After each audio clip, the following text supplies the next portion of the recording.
اعوذ باللہ من الشیطان الرجیم بسم اللہ الرحمن الرحیم۔ قرآن مجید میں کل 114 صورتیں ہیں اور 114 صورتوں کے اندر سب سے سخت ترین عذاب یا جہنم کی سب سے سخت ترین ڈسکرپشن اگر کسی صورت میں دی گئی ہے تو وہ 104 نمبر صورت سورۃ الہمزہ ہے۔ جہنم کا عذاب سنتے ہی عام طور پہ ذہن میں یہ آ جاتا ہے کہ ہو سکتا ہے شرک کے اوپر ہو، بدکاری کے اوپر ہو، چوری کے اوپر ہو، سود کے اوپر ہو، لیکن حال یہ کہ اس صورت میں ایسی کسی چیز کا ذکر نہیں بلکہ ان دو باتوں کا ذکر ہے جو عام طور پر آج کل ہمارے معاشرے میں سویٹ ڈش کی طرح کی جاتی ہیں، اور وہ ہے ویل لکل ہمزۃ لمزہ، تباہی بربادی ہلاکت ہے ہر ہمز اور لمز کرنے والے کے لیے۔ ہمز اور لمز کے مفسرین کرام نے مختلف معنی لکھے ہیں۔ وہ لکھتے ہیں ہمز کے 4 معنی ہیں۔ نمبر 1 یہ کسی انسان کے پیٹ پیچھے اس کے عیب گنوانا، اس کی برائیاں گنوانا، وہ فلانا وہ کیا نالائق ہے، وہ کیا نکما ہے، وہ کیا سفارشی ہے، اس کو تو بات کرنے اور کپڑے پہننے کا ڈھنگ سنگ ہی نہیں آتا۔ دوسرا معنی لکھا ہے ہمز کا کہ لوگوں کا پردہ نہ رکھنا، لوگوں کا پردہ چاک کرنا، اگر کسی کا کوئی سیکرٹ کوئی راز آپ کو معلوم ہو جائے فوراً پبلکلی سب کو بتا دینا، او فلانے کی بات پتہ لگی ہے، اس کی منگنی ٹوٹ گئی ہے، اس کا تو چکر چل رہا ہے فلانے کے ساتھ، وہ تو ایگزام میں فیل ہو گیا ہے۔ اور نمبر 3 یہ کہ دوسروں کی عزت اور اس کی ساخت کو نقصان پہنچانا،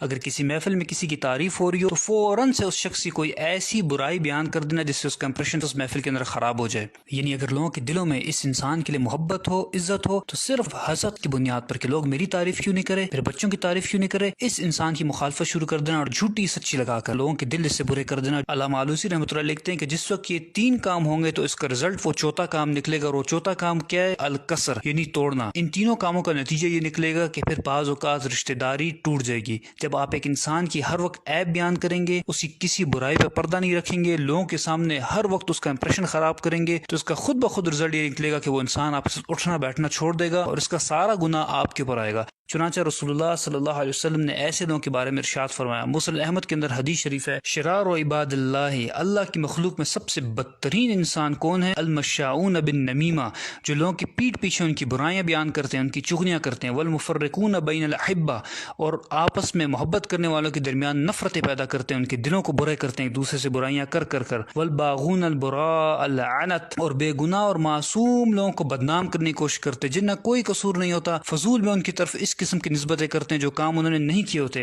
اور ایک روایت میں تو یہاں تک آیا کہ یحشرہم اللہ فی وجوہ الکلاب، اللہ تعالیٰ ان کے چہروں کو کتے کی طرح بنا دے گا قیامت کے دن۔ اور دوسرا لفظ اس آیت میں ذکر ہوا ہے وہ ہے لمز۔ مفسرین کرام لکھتے ہیں کہ ہمز کا معنی تو 4 کام کسی کے پیٹھ پیچھے کرنا، لیکن لمز کا معنی یہ ہے کہ کسی انسان کے روبرو اس کے سامنے 3 کام کرنا۔ نمبر 1 یہ کہ بات بات پر اس کو تانے دینا، تمہیں تو کچھ آتا ہی نہیں ہے، تم سے تو کوئی خیر کی توقع ہے ہی نہیں، کبھی کوئی کام تم نے ڈھنگ کا کیا ہے۔ نمبر 2 یہ کہ اس کو لوگوں کے سامنے ذلیل کرنا، اور نمبر 3 یہ کہ اس کا محفل میں مذاق اڑانا، منہ سے اشاروں سے اس پہ ٹانٹ کرنا، اس کی شکل صورت کا مذاق اڑانا، اس کے کپڑوں کا لباس کا مذاق اڑانا۔ رسول اللہ صلی اللہ علیہ وسلم نے اس قسم کے لوگوں کے بارے میں ارشاد فرمایا کہ مررت بقوم، معراج کے موقع پر مجھے ایک قوم دکھائی گئی، اسفار من نحاس، ان کے ناخن نوکیلے تانبے کے بنے ہوئے تھے، یخمشون وجوہہم وصدورہم، اور وہ اپنے ناخنوں سے اپنا منہ بھی کھرید رہے تھے اور اپنے سینے کو بھی نوچ رہے تھے۔ میں نے پوچھا کہ یہ کون لوگ ہیں جو اتنی تکلیف میں ہیں؟ مجھے بتایا گیا کہ یہ آپ کی قوم کے وہ لوگ ہیں جو لوگوں کے پیٹھ پیچھے ان کے عیب بیان کرتے تھے، اور یقعون فی اعراضہم، اور یہ لوگوں کی عزت اور آبرو سے کھیلا کرتے تھے۔ اور جب ہماری فرینڈز اینڈ فیملی گیدرنگز ہوتی ہیں، اور واٹس ایپ، فیس بک، سوشل میڈیا پر جو فرینڈز اینڈ فیملی گروپس بنے ہوتے ہیں، وہاں پر دوسرے کا مذاق اڑایا جاتا ہے، ایک دوسرے کو ذلیل کیا جاتا ہے، اور ہم کیا کہتے ہیں؟ ہم تو شغل لگا رہے ہیں، ہم تو کٹ لگا رہے ہیں، لیکن ہمیں اس بات کا بالکل احساس نہیں ہوتا کہ ہم کس طریقے سے ایک انسان کا دل دکھا رہے ہیں، اس کی دل آزاری کر رہے ہیں، اس کا مذاق اڑا رہے ہیں، اس کو ذلیل کر رہے ہیں محفل میں، اور جانتے ہیں کہ اگر آپ ایسا کر رہے ہیں تو آپ کا انجام کیا ہوگا۔ ایسے لوگوں کے بارے میں رسول اللہ صلی اللہ علیہ وسلم نے ارشاد فرمایا کہ ان لوگوں کو جہنم کی ایک وادی میں ڈالا جائے گا جس وادی کا نام ویل ہے، ویل واد فی جہنم، یہ جہنم کی ایک وادی ہے، تعوذ منہ جہنم، اور یہ اتنی خطرناک اور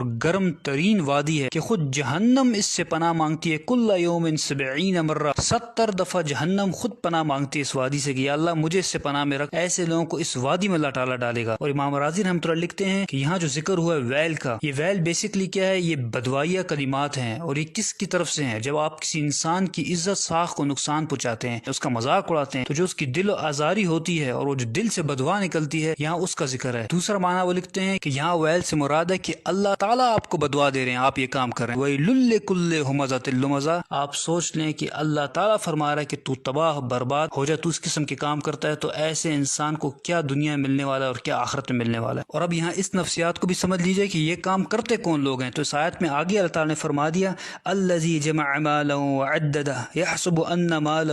اخلدہ، وہ لوگ جو مال جمع کر کر کے رکھتے ہیں اور سمجھتے ہیں کہ ان کا مال باقی رہے گا۔ یعنی کیا معنی ہوا؟ معنی یہ ہوا کہ وہ لوگ جو آپ کے فرینڈز فیملی سرکل کے اندر آپ کے مقابلے میں اسٹیٹس میں زیادہ ہیں، تعلیم میں زیادہ ہیں، مال و دولت میں زیادہ ہیں، ان کا بیک گراؤنڈ زیادہ مضبوط ہے، تو پھر ایسے لوگ خود بخود اپنے آپ کو سپیریئر سمجھتے ہیں۔ جب یہ سپیریئر سمجھتے ہیں تو پھر یہ آپ کو حقیر سمجھتے ہیں اور آپ کو ذلیل کرتے ہیں، آپ کا مذاق اڑاتے ہیں۔ اور معذرت کے ساتھ ان لوگوں سے زیادہ قصور ان لوگوں کا ہے جو لوگ ان کے اندر گھسے بیٹھے رہتے ہیں ہر وقت، جو ان کو ہر چیز میں اپنا بڑا بناتے ہیں۔ جب یہ لوگ ان کو بڑا بناتے ہیں تو ان کو موقع ملتا ہے کہ اس قسم کے کام کرتے ہیں۔ اور امام رازی رحمۃ اللہ علیہ ان پالشی اور چاپلوس قسم کے لوگوں کے بارے میں لکھتے ہیں کہ جس وقت ان امیر لوگوں سے یہ اٹھ کر جاتے ہیں تو یہ امیر لوگ ان کے پیچھے بھی ہنستے ہیں، اور یہی ان کی سزا کے لیے کافی ہے۔ اور یاد رکھیں کہ یہ دنیا میں سزا ہے، لیکن آخرت میں ان کو بھی اتنی ہی سزا ملے گی جتنا کہ مذاق اڑانے والے امیر لوگوں کو سزا ملے گی۔ اور آخر میں اللہ تعالیٰ سے دعا ہے کہ اللہ تعالیٰ ہمیں زبان کے شر سے بچائے، اور اب تک جو بھی زیادتی ہم سے ہوئی اللہ تعالیٰ اس پہ معاف فرمائے اور ہمیں سچی توبہ کرنے کی توفیق عطا فرمائے۔ سب سے دو درخواستیں ہیں، ایک دو نفل پڑھیں اور اللہ تعالیٰ سے معافی مانگیں، دوسرا ان حدیث کو زیادہ سے زیادہ آگے پہنچائیں تاکہ آپ کا بھی صدقہ جاریہ بنے، ہمارا بھی۔ جزاک اللہ خیر۔